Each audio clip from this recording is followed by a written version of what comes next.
तामुलपुर बियाबाव इउपिपिएलनि बिजाथि जलेन दैमारिया देरहासार। थांनाय 30 अक्ट'बर खालि खुंफुंलांनाय उफ्रा बिधानसभा बिसायख'थिनि फिथाइ फोसावजानायनि उनावनो दिनै तामुलपुराव थानाय बिजेपि आरो इउपिपिएल दोलोनि मावखुलियाव रंजानायनि दोहौ लाबोदों।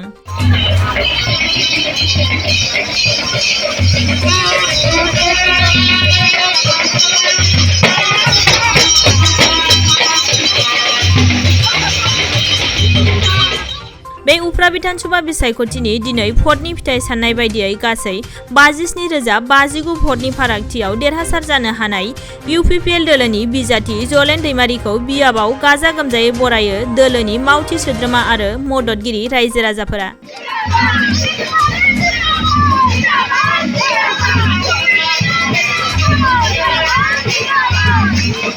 बे उफ्रा बिधानसभा बिसायख'थियाव इउपिपिएल दोलोनि बिजाथि जलेन दैमारिया गासै 86,678 भट मोननो हानानै देरहासार जानो हायो।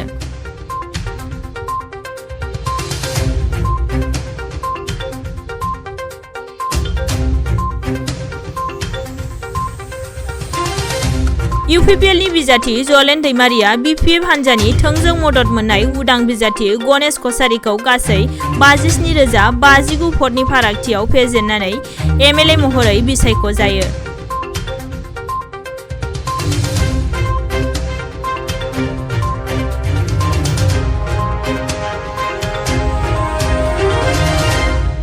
অনুভৱ কৰি আছো গতিকে বিজয় যেটো নিশ্চিত হৈছে গতিকে আনুষ্ঠানিকতা আছে গতিকে তামুলপুৰবাসীক মই ধন্যবাদ জনাইছো।